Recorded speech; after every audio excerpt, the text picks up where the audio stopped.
Well, I finally made it to Dubai. Yes.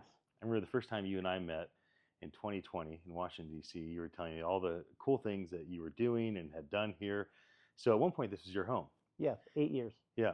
So tell me a bit about Dubai for you. Like, what's your perspective on this incredible city that has become a lighthouse to the rest of the world? It's a forerunner of what can be done even with a desert. Uh, so you have my attention. Okay. Well, I've had the privilege of living in many countries around the world in the traditional finance investment banking. And what I really enjoy about Dubai is that it's run by a ruler. Yeah. Okay. And that ruler believes in speed to market and innovation. And what you're seeing out these windows here, when you see businesses like Emirates Airlines and the way they are building their financial infrastructure here, it has the ability to move quickly and seize the market. It also has geographic benefits because it's very close to India with 1 billion people, and it's very close to Asia with China with 1 billion people. And this is becoming the trade route between China, Middle East, Africa. And Africa is the third leg because the gateway into Africa is through Dubai, through the airlines and through the business and the commerce. And what people also don't realize is a lot of Dubai, other than the rulers, a lot of Dubai is built by the Indians. In the early days, Indian family, high net worth Indian families. So there's a lot of that. Diverse community. Very diverse. It's not just Arabs here. No. 90% of the UAE is 90% expat. That's a huge number. That's incredible. Okay, and the wealth of the sovereign wealth funds basically renders any natural Emirati a multimillionaire by far. So there's no economic challenge to the locals. Different than Saudi is 50 million people. Okay, not here. Okay, it's very small. So that's why there's so much wealth here for individual locals. Yes. Is because there's less people, but still an incredible amount of resources. And it's becoming more of a mecca for wealth preservation here. What does it mean when somebody says they're a sheik? Because one of the things that I noticed is I've had people tell me this sheik and that sheik and these sheiks and those sheiks all the time. It's like everybody are their friends with their sheik. Does that mean that they're a local, or does it actually mean that they're part of a royal family? And what, with respect, I'm asking you to answer my question with respect. What does it mean when somebody says they're a sheik? And does that make a difference if you're working with somebody that's part of a royal family? Yeah, you got to be careful on how that term is used. That's why I'm asking. Very interchangeably. I'm a little confused about it. And as I understand, I'm American. I'm not as close to it, but in general terms, it usually designates someone, especially in the UAE here, as part of a royal family. Okay.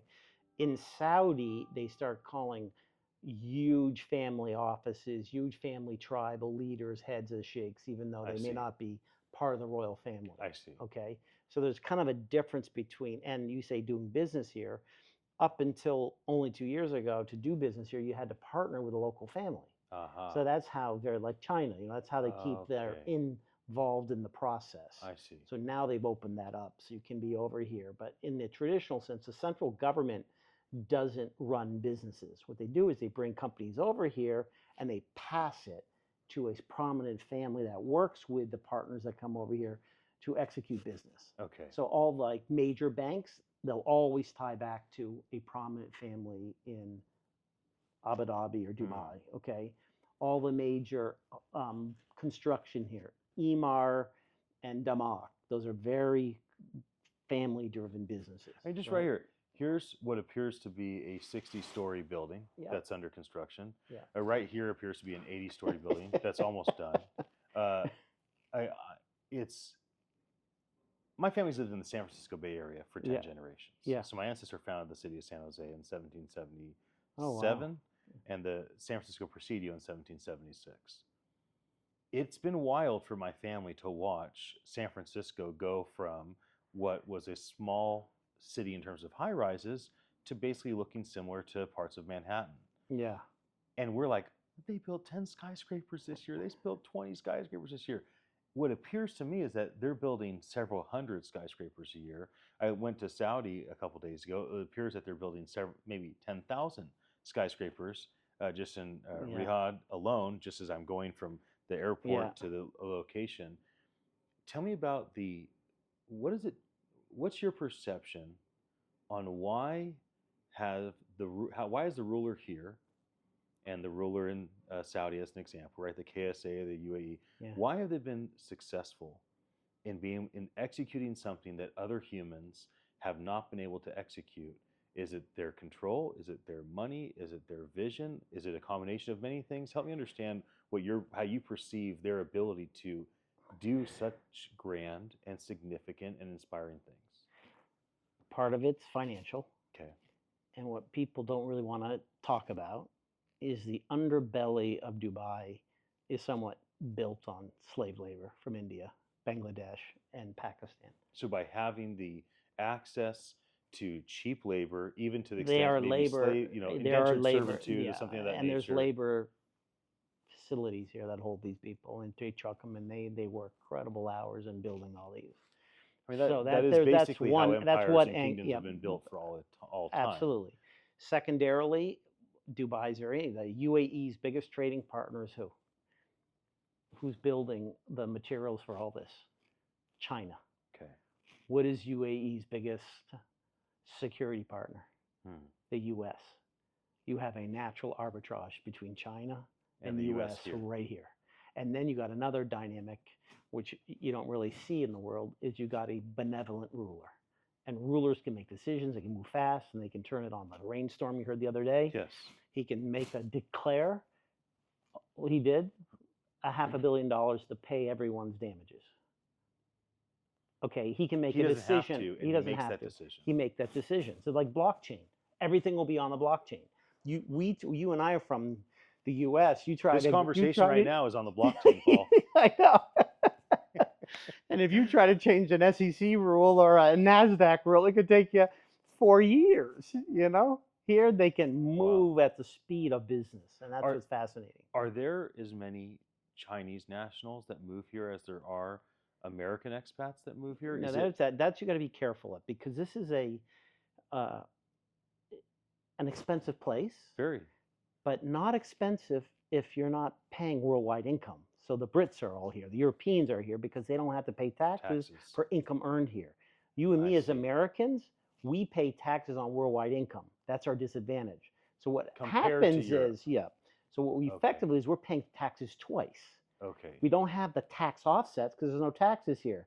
But living here, taxes are embedded in everything. In everything. Because the housing, the food, and everything, because there are no taxes. Right. So it's beneficial on those who live on a non-worldwide taxable income areas, and they'll eventually will be, because you can see what's happening. UK is already looking at that. US is then there's states like California, like we want to get in on that too. The US wants their money, so do we. Yeah. So you're seeing that. Okay. So traditionally, you didn't see a lot of, on the business side, a lot of Americans doing business here and building. I lived here. My sons went to American School Dubai. Okay. And it was originally more of the oil and gas expat kids that were here. It was a bit different. Different then. Now you don't see that many American in the American School Dubai is only half American now. Right. Okay. Okay. It's all Lebanese. They want the American education, like the model.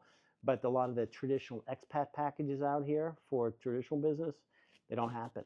Okay. And plus, with, like you said, with the Indian community clear by, they're really smart in technology. The labor's cheap, even in the sophisticated AI and related programming areas. You can't compete with American salaries with them out here. So you talk about the benevolent ruler. Is ruler the correct term for? He's a ruler. Okay, and so is that the same person that has the books like My Vision, My Story inside the Burj Khalifa? Yeah. Okay, so I have found that building and the mall and the aquarium to be, potentially life-changing type of an inspiration. Like, I hadn't ever experienced anything like that. Being up on the 154th floor, spending time up there, looking at what is one of the largest, most grand metro areas in the world, and developed in a way no other city ever has been developed because of our modern technology, and it feeling so small, like it was so wild. Yeah. And so the thing to me that I kept thinking about was I have friends that have told me, Ian, the Dubai is like heaven on earth. And what they mean is like Jesus' whole prayer of like, on earth as in heaven. And one of the things about Jesus in terms of the Arabs and Muslim faith is they don't believe necessarily that he's God or the savior of mankind, but they do have a lot of honor for him as a prophet and things of that nature.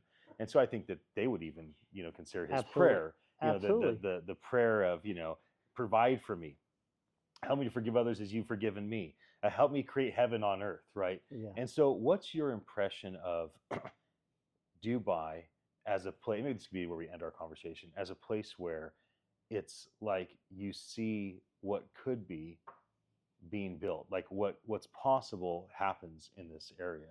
And do you think that part of the success here is not just financial or access to cheap labor or having the arbitrage between China and the US? Do you think there's anything in terms of this that also is a spiritual element? Like there's a grace to this, to what's happened here? Absolutely. When you think about 90% expat, people from all around the world, they come here, they learn, and they go back to their countries. You're bridging into Africa, you're bridging into Asia, you're bringing the US. From a faith-based side, we're very active in the Christian church here in Dubai, and they're very tolerant. Yeah. Okay.